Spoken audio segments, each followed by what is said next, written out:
Hi guys, it's Sarah here from the Gluten Free Blogger.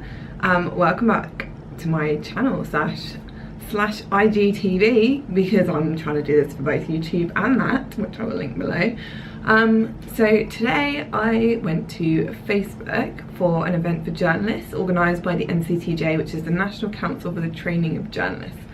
For those of you that don't know, my actual full-time job is a newspaper reporter. So I went along to that. It's the second year I've been, and it's always really helpful. This year there were some people there from Instagram, and they gave us like 10 top tips for using Instagram to the best of your ability. And now I know that this is kind of aimed at news outlets and journalists, but I thought that you guys might enjoy some of the tips. So I thought that I'd share with you some of these tips.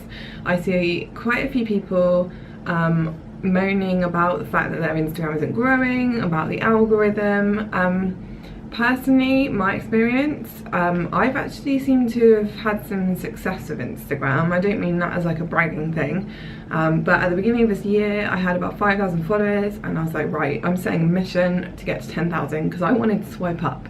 And I thought maybe like by the end of the year I might be close, but actually I'm on like, what am I on now?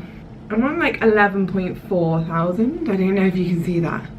So, and that's from 5,000 in like January. So I think that basically a lot of the stuff they said is stuff that I've been doing anyway, stuff I've been working really hard to try and develop. So I thought I'd look in my little book that I got from my Facebook for journalists, and I will give you some of the tips that Instagram gave us. So the first tip that they gave us is to experiment, to find your thing.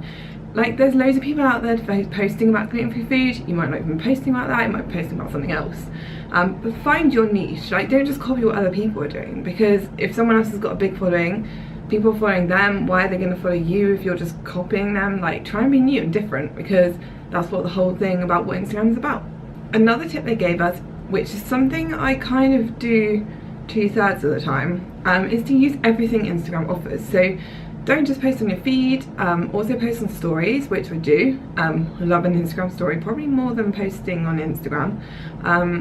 But also use live, which is something I don't really use, but maybe I should. Because another of the tips was put your face to it, like make it personal. People go on Instagram to see what their friends and family are doing, and you don't want your content to be completely out of that, because it will look weird if they're just scrolling through all this stuff and then suddenly your content is something completely out of whack and they're like, it's just not follow you. Another tip they gave us is like vertical video, like this that I'm in now. If you're watching on IGTV, it's like the new big thing.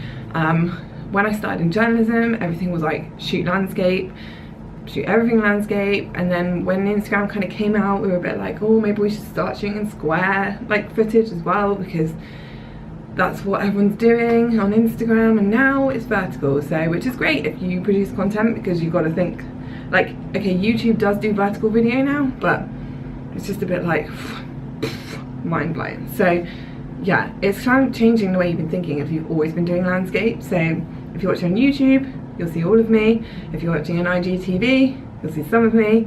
So it's trying to think about how you can purpose content for everything. So another thing that they were saying is about using tags. So use hashtags, tag friends in. You've probably seen if a friend tags you, you can then add the story to your story. So make sure you make use of that, because at the end of the day, the aim of Instagram is to show up in Explore. So when I go into Instagram, if you click this little, I don't know how well I can do this like back to front. If you click the little magnifying glass, you'll see this is Explore. If I refresh it, it'll probably change. So the whole point is that you want to get into Explore. So if I'm posting about gluten-free food, I want to use gluten-free hashtags. But I don't want to just blanket use anything. Like, find things that are relevant. Use locations. So if people are like tagging like where I live, Barnstable in North Devon, half of you probably never heard of it. Nice place. But yeah, I would tag Barnstable in my stories. If anyone's searching for Barnstable, why they would be, I don't know. But if they are, then they can see that in the Barnstable story. If I tag my actual Instagram feed post in that with Barnstable, then if people search that, it will come up as well. So that's kind of the aim. So just use everything Instagram gives you. Like in stories, use polls, use tags, use the question thing. I don't know if you've seen that. Let me try and find it for you. Basically, to film this video, I've balanced 2 coffee cups, then my laptop, then a Selfridges food box which I brought a donut in, and then my camera. So I don't know if you can see that, but that's what we're dealing with here, people. So when you go on Instagram stories, you get all these different options. Use them, basically. So you can also do like questions, like ask a question. I really don't know if this is working. I probably, oh, there we go. Didn't mean to do that. So yeah, so basically use everything Instagram gives you. And one interesting tip that I did pick up that a lot of people have, I've spoken to people about this, never known the answer until today. It doesn't matter if you have a business or a personal account. I know a lot of people have switched from one to the other several times because they think they get more engagement on others. It doesn't matter, according to Instagram, they prioritise them both the same. So there you go, that's a fun fact they told us today. But I think the key thing with this is experiment, find your thing and stick to it, like do you. Make it personal, use everything Instagram gives you and just have fun with it. Because if your Instagram isn't fun and it isn't interesting, then no one's gonna want to follow you, which is kind of like the sad fact of it, really. So yeah, go out there, spread some Instagram love, and I hope this was helpful. And now I'm gonna go and sort out my bath that I've just run because I've nearly flooded my hotel room, which is great. See you soon.